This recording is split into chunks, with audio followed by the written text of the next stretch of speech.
Hi everyone, welcome to our webinar. The topic for today is real-world evidence for AI-powered hub and stroke models for cure or stroke care. I'm Divya Gupta, the Chief Growth Officer for Cure AI. I have with me two very esteemed panelists today, Dr. Kalpesh Shah and Dr. Vikas Mukhija. Thank you both for joining and making time for this panel discussion. We'll start with some small introductions, then we'll move on to the discussion, and towards the end, we'll kind of open it up for audience questions. So, Dr. Kalpesh Shah, I'll start with reading out your introduction, which is extremely humbling for me to read. Dr. Kalpesh Shah is a distinguished endovascular neurosurgeon from Zydus Hospitals. He took charge as the pioneer in the state to perform the first ever aneurysm coiling case.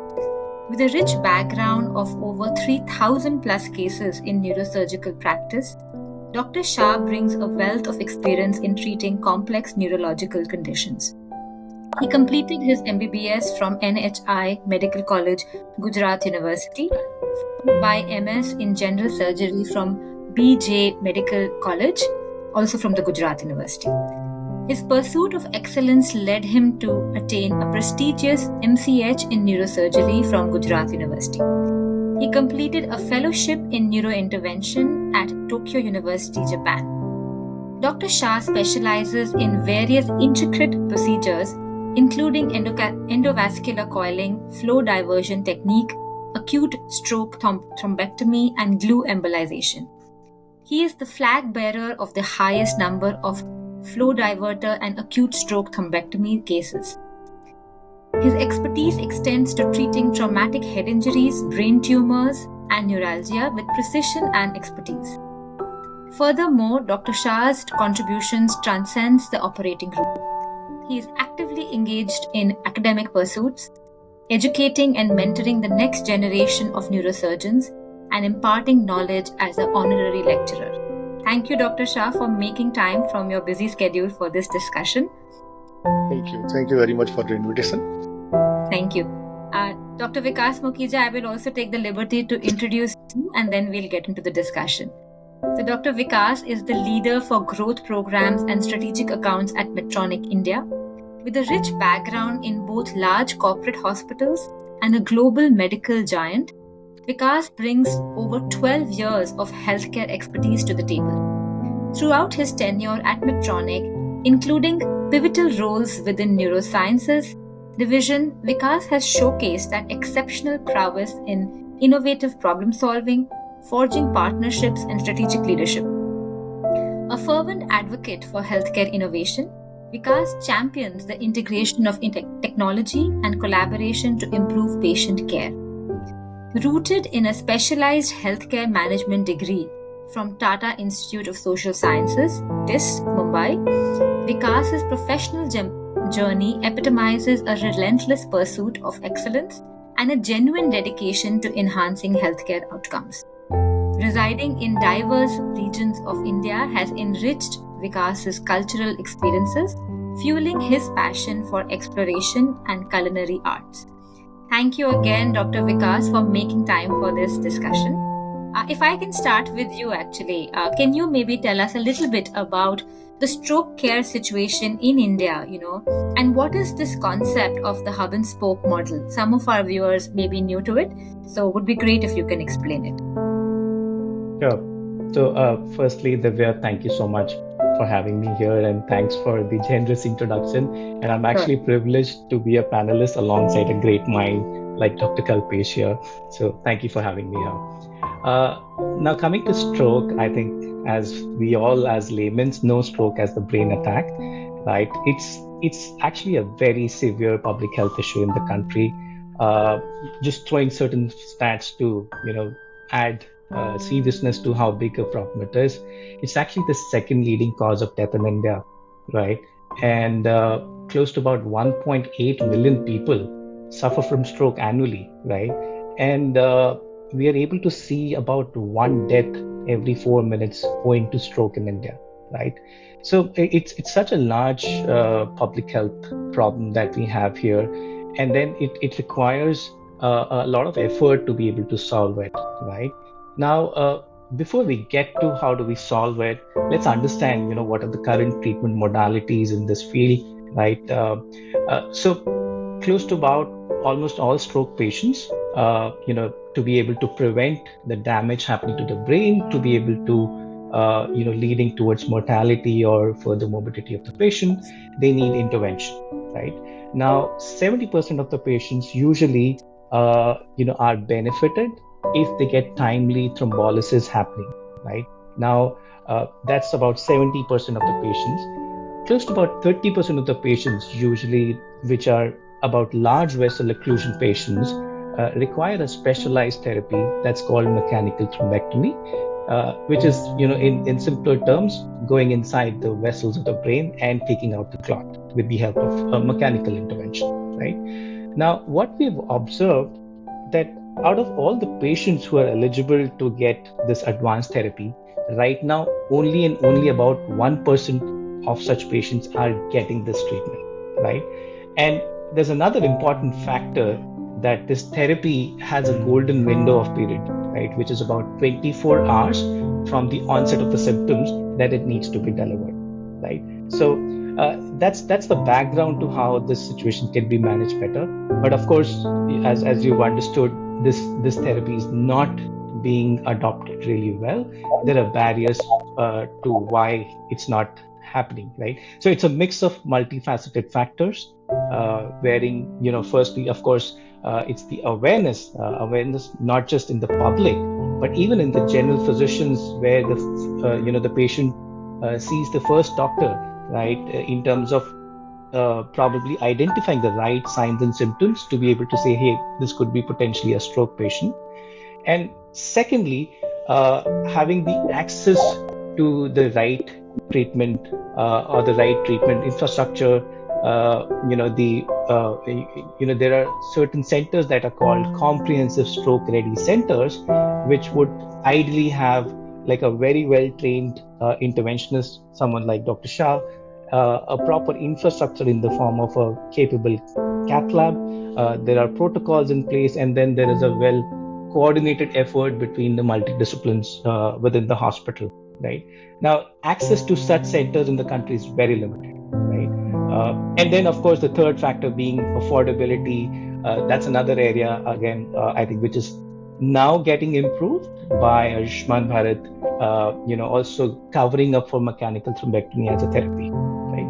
Now, bringing my focus back to the accessibility, right?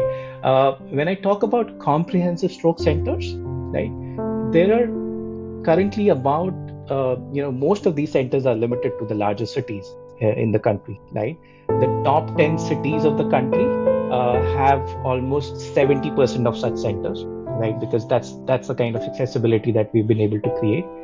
And these centers cater to almost about 90% of the current volumes of mechanical thrombectomies happening, right?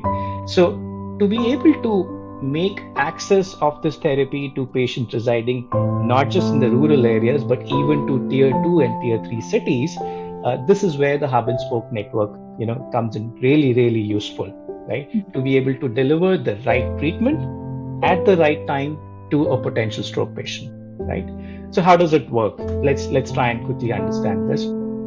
So basically, a comprehensive stroke center, which has all the infrastructure, the right neurointerventionists available, and all the protocols in place, can actually act as a hub center. And with the hub, there is a network of spoke centers which is built in. And what we are now trying to do is add a layer of technology, which is AI-enabled platform, which helps to connect these two hubs and spokes, and then which is able to make a seamless form of a care continuum, as in when a patient reaches a spoke center first, and then the AI is able to probably make a timely diagnosis, and then there are features like teleconsultation, which are able to alert a hub center and able to give advice to probably a spoke center. And if at all required, the patient can actually be made to travel, or maybe can be transferred to the main hub center in a timely manner without losing that golden window of opportunity when a right therapy can be delivered there. right? So this is a rough explanation of how this hub and spoke network works. Uh, it's actually in overall helping us increase the access to the right treatment of stroke therapies by expanding it not just to the core cities, because these hospitals in themselves would be able to reach to a certain specific of the community. But with this added spoke centers in the network, I think the reach becomes larger, and then we are able to manage more patients in the right manner at the right time. Thank you, Dr. Vikas. I think the numbers are quite staggering and they make the need for such a setup very, very explicit. Dr. Kalpesh Shah, you've actually been part of implementing something like this at Zydus. Could you maybe share your experience as a practitioner who has driven this change? Yes, thank you. Thank you very much, Divya. Thank you, Vikas, for nice explanation about the hub and spoke model. So, the seeds were started in 2019. I think we were 2018 and 19, where we were thinking that in the conferences and meeting with our neurologist colleague and neurosurgical colleague, that almost 90% patients used to come after window period.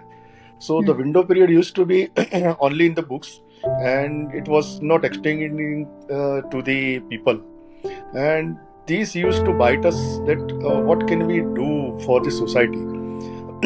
If we have this much infrastructure, people have money, but people don't have access to the cath lab, access to the neurologist, access to the interventionist, and most importantly, access to the CT scan and MRI center, because there were no awareness in the even in the smaller cities or called peripheral areas about the stroke. And stroke used to be like it's like a curse to the people, and people don't go to the hospital. And even if they go to the peripheral hospitals, the staff at the hospitals could not diagnose it very well.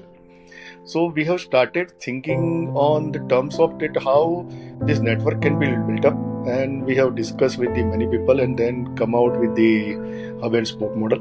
So what we have done is we have selected 5 spoke center in the 100 kilometers from our city.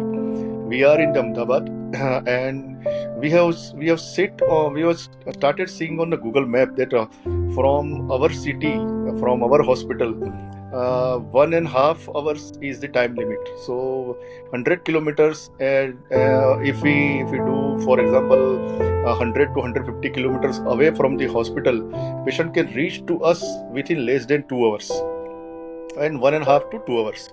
So we have started thinking about that cities, and then we have selected few ICU centers. And the criteria was very stringent.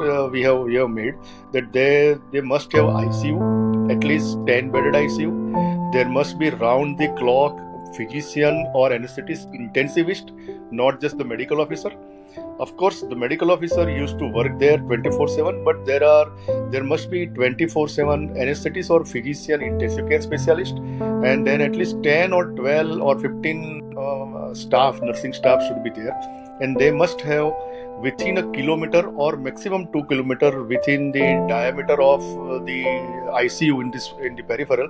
They must have access to the good CT scan and MRI center. So we have selected 5 centers initially, and then but one center was not ready so far, so we have tried with the 4 centers. What we have done, actually, we have called the people, I think the nursing staff and attending staff and medical officers to our hospital. We have done the campaign, one day, twice in a month. One day from 9 to 6, there is a comprehensive training program. And after 2 sessions, we have taken their exam, including NIHSS score and what they have actually learned. We have given them the gifts also, that actually whether they have attended our program or not. And surprisingly, they have attended very nicely. All the medical officers, staff, etc. And then we have given them certificate, as well as we have discussed with the intensive care specialist that this is how we want to progress for the stroke awareness. and they were very ready about it. So within, I think, when we have started in the last February or March, we have started rolling out that these are the centers. And after 3 months of that training program, we have started, making the awareness in the surrounding area of the spokes. And we were getting few patients in the middle of the night or in the daytime, and the intensive care specialist used to call us that these are the patient, what to do. Then we thought that these is now going to increase the number of the patient coming to the spoke center, and they need to direct it to our centers. So for that, the Cure app was very helpful, and we have installed the Cure app in all the CT scan and MRI centers in the spoke center, as well as in the mobile of all the colleagues. So right, intensive care specialist working over there, and to all my colleagues. And then there was a seamless connection between the spokes and hub. And to me, take my words, it was producing gradually. It was producing so many queries initially, whether there is a stroke. Even intensive care specialist didn't know that there is a stroke, because in MRI only or CT scan, even small dot, they find out there is nothing, but patient has clinical evidence of hemiplegia or hemiparesis. But gradually we have discussed many times, and we used to invite them again after 1 month or 1.5 months, 6 weeks. Every 6 weeks we used to invite them our hospital, and collectively we discussed all the CT scan, MRI in a meeting. And then they realized that yes, these are actually the strokes which we need to treat. And believe me, after 6 months of the rolling out of the hub and spoke model, they have started doing the thrombolysis, not requiring the neurologist or neurosurgical help in the middle of the night. They were so confident. They were sending us the video. See, they were so aggressive. They used to start thrombolysis in the CT scan table only, where there are my few physician colleagues. They are quite senior, and they were confident. So what they used to do, they used to get the MRI or CT scan, and it was directed to the Cure. And within 5 minutes or 10 minutes, we used to get the information that this is the patient. And then we have updated gradually the Cure app also, and declare the Cure code white or code stroke on the Cure app, that it is stating that is the emergency button. And then all the emergency people used to know connected immediately within a minute. And then we used to discuss with each other. And within 2 months or 3 months, I want to say, for last 5 or 6 months, the number of thrombolysis has gone up very drastically up. And now the people in the spoke center are also confident, and they diagnose it very easily that yes, this is the patient of the stroke. And we have prepared the thrombolysis, we have prepared the tenecteplase. Now we are waiting for your note to go. And we used to see sometimes on the video call, sometimes on the phone, and the results were quite well. And gradually the number of patient transfer for the mechanical thrombectomy also increased in last 3-4 months. So I could say there is exponential increase in the word is exponential for me, because initially for 6-7 months we couldn't find out that whether this hub and spoke or Cure app is really working or not, because people are not connected with each other. But take my words, within last 4 or 5 months it has exponentially increased. And now so far we have done more than 100 thrombolysis in the periphery, and some thrombolysis in our centers also. And more than 45 mechanical thrombectomies we have done so far after initiation or rolling out of the hub and spoke model. So the hub and spoke model is the, I think, answer for those who think that patient do not come on the time, and it cannot be done by anybody else. It's because I am very, famous doctor. People used to come to me. No, people don't understand that this is a stroke. So you have to start, training the people in the periphery, select the ICUs in the periphery, train them. And we used to send the staffs and the medical officer to the villages from around the spoke centers. And they used to, discuss with the village guys and the sarpanch, etc., that these are the problems of the spokes. This is called stroke, and there is nothing else. You need to at least come to the hospital, even if you don't have, facility for to bring the patient there. We will try to, facilitate you on phone, and we will send some ambulances, etc. So gradually, people, get the confidence. And last 3 months, the peripheral physician have sent me video that in villages, if the person get this some kind of stroke, they used to come to the doctor in the periphery, and they used to ask that give us that injection, which is, our neighbor has got this injection. There's 12,000, 13,000 injection, and he is now, without paralysis. So give me that injection. So sometimes peripheral doctors, spoke center doctors used to ask me, even in GBS, people used to ask us, this is a paralysis, give us injection. But this is how we have built up the confidence in the people in the villages, in the distal small cities, and the peripheral areas. And I think world over is the I guess the answer for the stroke and stroke remedy is the hub and spoke model with the help of digital code or coordination. And there is a seamless coordination amongst the peripheral doctors, the cure app, the people who are working for the cure app, as well as the hub centers. And I think my all the colleagues are now busy 24/7, of course, in the hospital, indoor patients and our emergencies, but as well as on the phone about the spoke center. So initially everybody was getting call, but now we like our emergencies, we have divided that on Monday and Thursday I will be looking after all the calls, because there are many calls now, and we have 4 colleagues, and we have divided the days now. So you can imagine these many calls are coming to us from the peripheries, and maybe more than 1400 cases we have screened so far, and 267 or 268 to be precise, around 267 cases of ischemic stroke we have identified out of 1400 cases. And for this, and 100 cases of thrombolysis. Other cases were so small, or maybe some cases were small, large, and there were many hemorrhagic cases where we couldn't do anything in the periphery. They have to either send the patient to us, or if the small hematomas like basal ganglia hematoma or thalamic hematoma, they used to keep the patient there conservatively. But for stroke, ischemic stroke and hemorrhagic stroke, hub and spoke model is the answer for the world. And now if somebody coming to the conference and they ask me, patients are not coming in the time, I used to say, no, people are coming in the time, but we couldn't diagnose it. Or rather, it is our duty to make the awareness in the peripheral centers that this is the stroke. If we do not involve the peripheral small ICUs, small city doctors, the hub and spoke, talking about the hub and spoke in a 5-star hotel, in the conference, in a national conference, doesn't make sense. Believe me, we have to think out of box. You have to run. We have traveled, I think, at least all my colleagues have traveled 10 to 12 times to the peripheral center.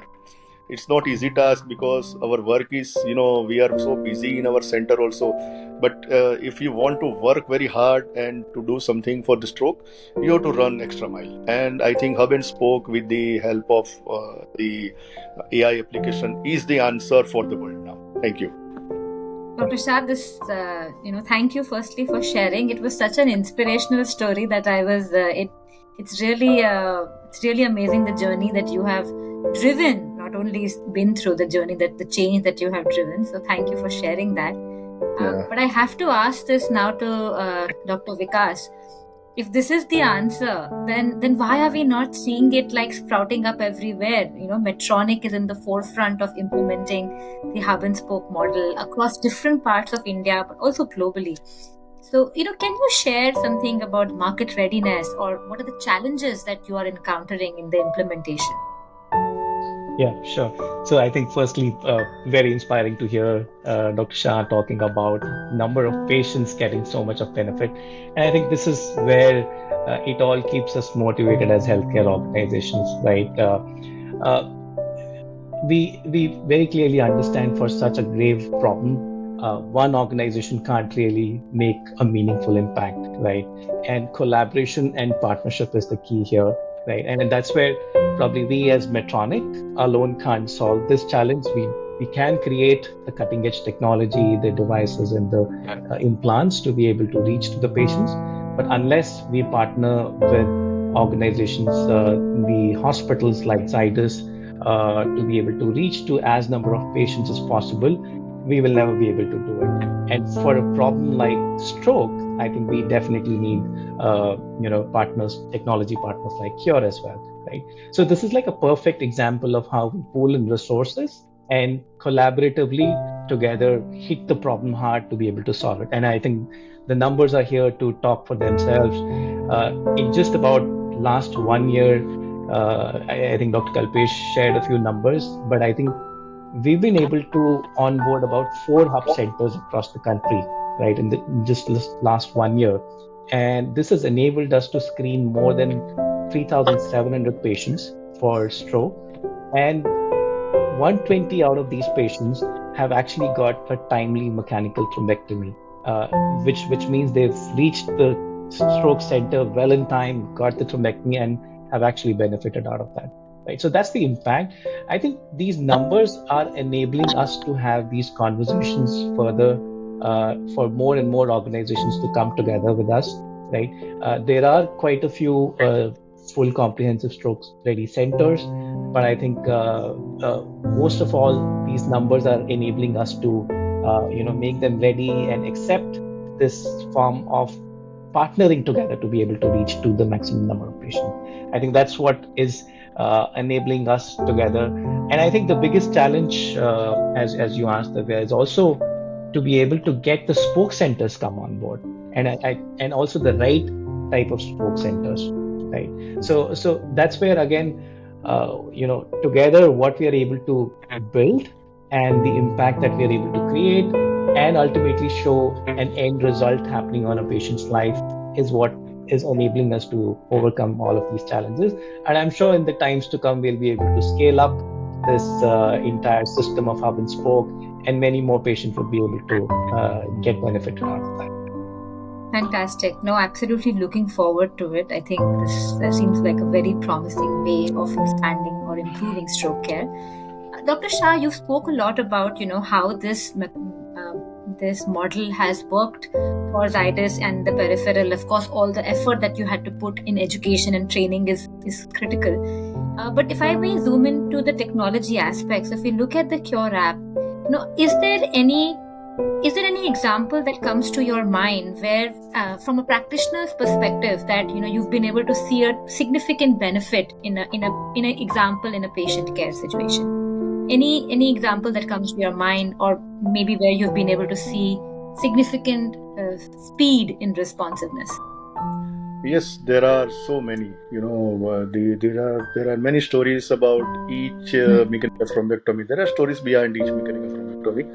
Yeah. Let me give first example of our own colleague, who is a very well-known gynecologist in a city 100 kilometers, 80 kilometers away from our hospital. Is called Mehsana. Okay. We had a meeting with the spoke center there twice, and the doctors who were like intensive care specialists. One of his colleague, got some problem early in the morning around 6:30. So the whole family is a doctor's family, and they are very renowned family, doctor family in the city. I guess the all doctors' families, children used to born there in that doctor hospital. He is so famous. So that doctor in the early morning got the hemiparesis and speech disturbance. So his brother identified that there is something wrong. So he called the doctor, intensive care specialist in a nearby area in his neighbor. So he went there immediately. Dr. Hardik went there immediately, and he has seen that yes, he immediately vouched that yes, this is we have discussed a day before yesterday with Dr. Kalpesh Shah. This is a stroke. This is the real stroke, where this can be a posterior circulation stroke. Precisely, he said it is posterior circulation stroke because it was sudden onset of vomiting, vertigo, and followed by dysphagia. So he asked to get this MRI immediately. So see, we have established the training program in the spoke center, and that is this Dr. Hardik's hospital, and we have installed the Cure app in the Sarvodaya City Scan MRI center, 1 kilometer away from the hospital on the main road of the Mehsana. So they immediately rushed to the hospital, and they find out that yes, there are some ischemic area in the cerebellum as well as in the brainstem. So they called me immediately, and they pushed the images on the Cure app, and we have seen the images. So I called him that yes, there are all chances that he must have large vessel occlusion. So they started thinking about doing angiography, etc. But before that, Dr. Hardik said, yes, I am sure that this is deteriorating very rapidly.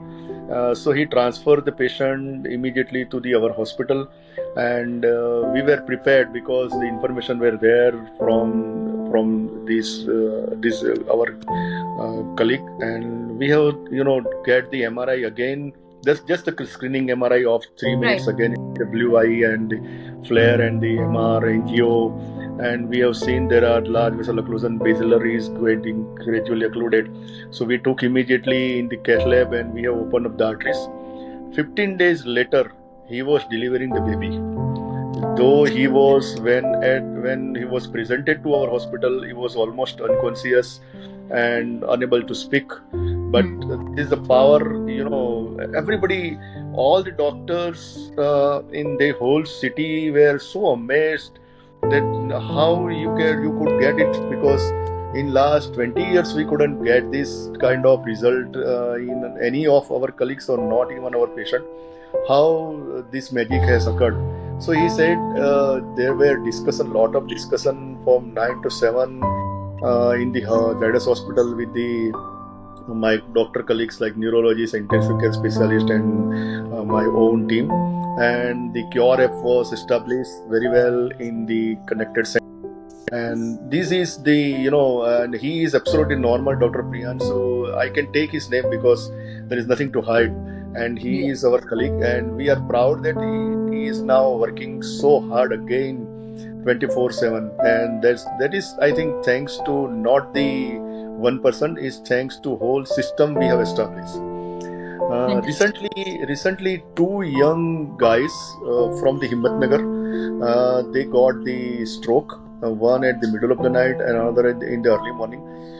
Believe me, stroke doesn't occur only in 9 to 5. It doesn't come like office time.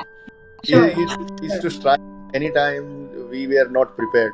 And both the patient reached to the nearby hospital, and Dr. Bhavin took the initiative. He is a neurophysician, very good neurophysician. He diagnosed it. Yes. His medical officer diagnosed that yes, this is a stroke, and he called Dr. Bhavin immediately. There's one patient, young patient, has come with stroke. I am sending to the MRI, and we got the MRI images within 5-10 minutes. And we have started thrombolysis there, and after bridging thrombolysis, they send the patient here. And if somebody has started thrombolysis within 3 hours of diagnosis, and if we have done mechanical thrombectomy, there is a lots of difference. If we have started thrombolysis within the time, and even if there is major vessel occlusion, large vessel occlusion, if thrombolysis has been started, then our job used to be very easier. And we have done the thermometry, and I think 4th or 5th day we can discharge the patient and send them back to the spoke center. So this is not the magic, believe me, this is not the magic we are doing, but this is the transformation of the stroke paradigm across the our Zydus hospitals, and we think this should be now in the line of action, or maybe the probable line of action for everybody who wants to work for the stroke. Not just talking about the few patients in the conferences or presenting to somebody and telling that we are doing stroke, but if we can't include the people in the periphery, like doctors in the periphery, or give good treatment to the peripheral patients, it doesn't make sense about making so bold statement that we are stroke ready. For Right. that, everybody has to give effort. So there are lots of example I can share with you, but we must have crunches of time. But Sure. there are so young people. It's not the aged people getting the stroke, but I have good example of three colleagues, like three young colleagues of less than 45, and they are giving so much blessings that year. And these guys are not from the easy or smaller background. They are, I think, in the periphery. They are like industrialists, good industrialists, the two Right. of the colleagues. So Right. I think there are so many stories I can narrate you, but Right. I think we should think about further. We should think further how to implement in a better way than what we are doing as of now. Yeah, thank you. Thank you, Dr. Shah.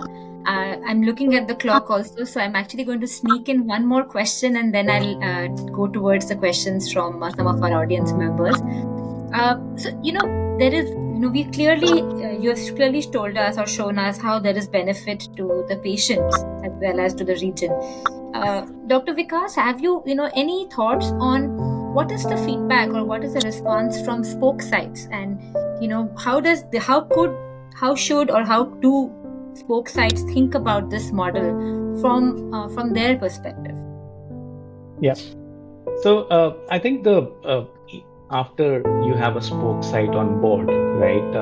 That's the difficult part, right? Of making a peripheral center to understand what we're trying to do and how this is going to impact them. I think once a spoke center is onboarded, then it's almost like a symbiotic relationship between the hub and the spoke. Right, both get to benefit from each other. Of course, there are very clear benefits for the hub center. You're able to expand your access to your treatments to a much larger number of patients. But I think the spoke centers have a lot to gain here, right? What we've seen here in the example of Zydus, I think Dr. Shah himself has worked so hard in training each and every staff at each of these spoke centers, and then he and his team is readily available for teleconsults as and when there is a patient that's flagged, right? So that's the kind of advantage that each spoke center is getting, right? And then I think they're also enabled to be able to provide the initial thrombolysis treatment, right? Which kind of forms like the bulk of the patients, like 70% of patients can just be managed by the thrombolysis, right?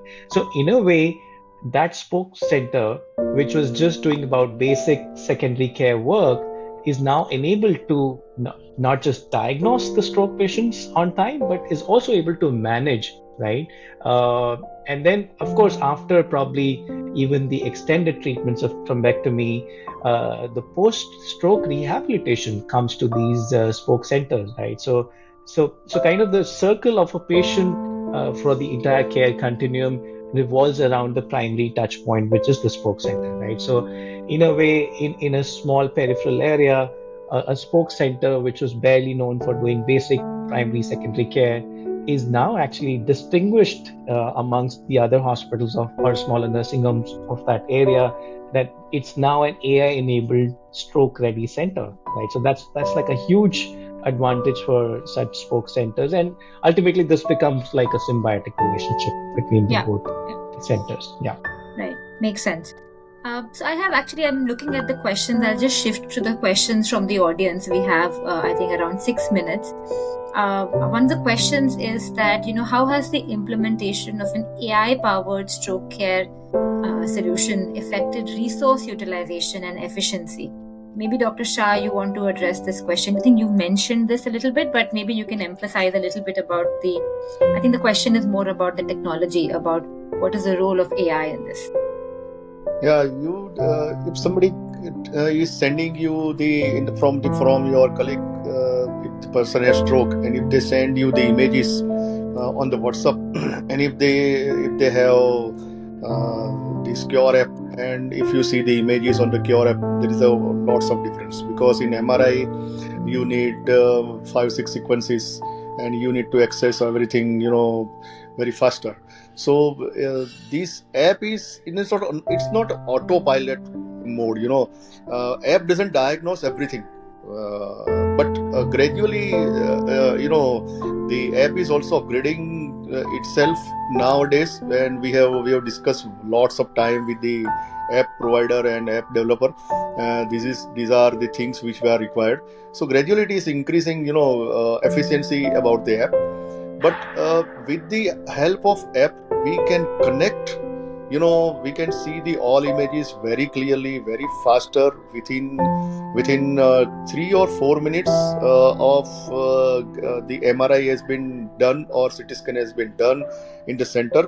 We used to get the images in a good quality images immediately, and we can used to see even small dot, I mean to say, in diffusion weighted images or ADR, we can see the things very clearly. So there is no doubt that the app is gradually increasing their own capability of diagnosis. Take my words, it is not autopilot mode. It is not like it's a complete diagnosis. It is not the replacement of the radiologist.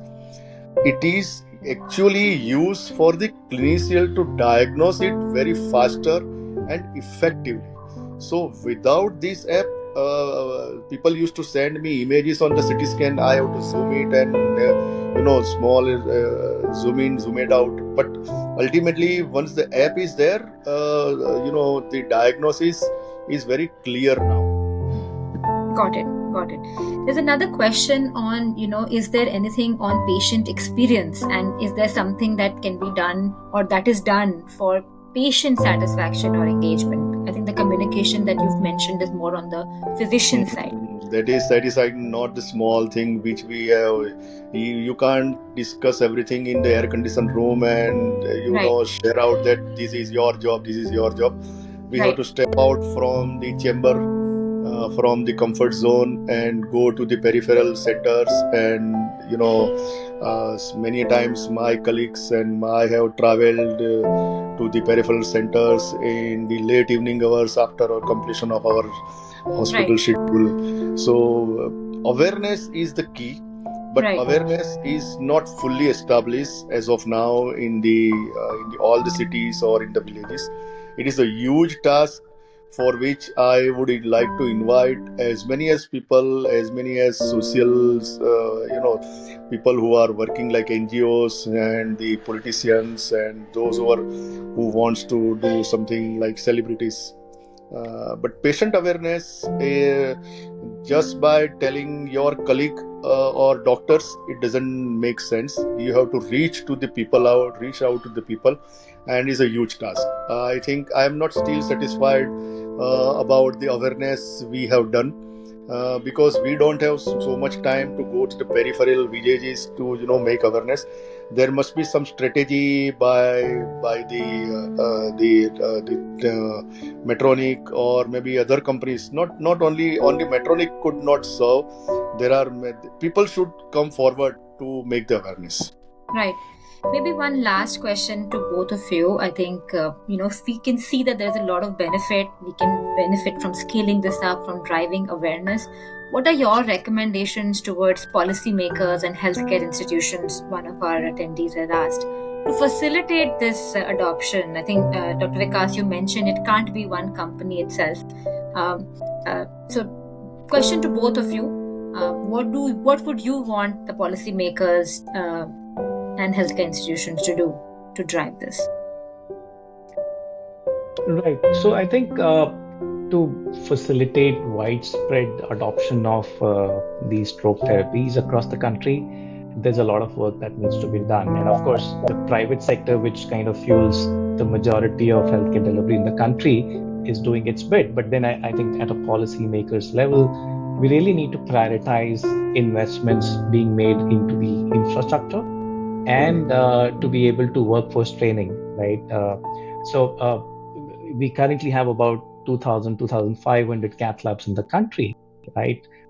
For a scale of our population, I think somewhere about this number needs to be, I think, made 3 times of what we have currently, right? So there's a tremendous amount of investment that will be required to scale up this infrastructure, right? In order to have the right skilled people to be able to do these interventions, whether it's the neurologist, whether it's the interventional neurologist working with us. I think there's a lot that needs to be done to be able to scale up. And then, of course, in terms of the use of technology, there needs to be very clear investment made to, or maybe initiatives taken to help people understand how do we ethically use technologies like AI? How do we focus more on data privacy, interoperability? I think these are very clear-cut tasks that are cut out for policymakers to look at if we need to scale up, certain programs like this to make more and more impact on more and more patients. Right. Dr. Shah, anything you want to add? I need to first start doing MBA first of all. Then only I studied it very well, because it is not easy to say that these people are not doing so much, because the policymakers are also keen to do something, but don't have something in the hand that how can they do it, because it is a different and huge task. I guess Dr. Vikas and their colleagues here used to working hard on it. But I have only 2 cents for this, something different we can do it. One is spare some time, think about what you have not done. We used to think that only 100 cases, out of 100 cases, we have done these many cases thrombolysis and these many cases thrombectomy. We are not thinking that other 100 patients we have not treated or we have not seen. Yeah. So at some point of time, it's a word of mouth. If some city, for example, in another city, if they want to start some program, I'm ready to discuss with them, because it's not 15-20 minutes job. What we have done so far, many brainstorming session at our home, at the hospital, at the different coffee table. So these were not easier to start with. Of course, it is not easier as of now also, but the result we are getting it now. It is like AI, or we can say teleradiology, or called telemedicine, or something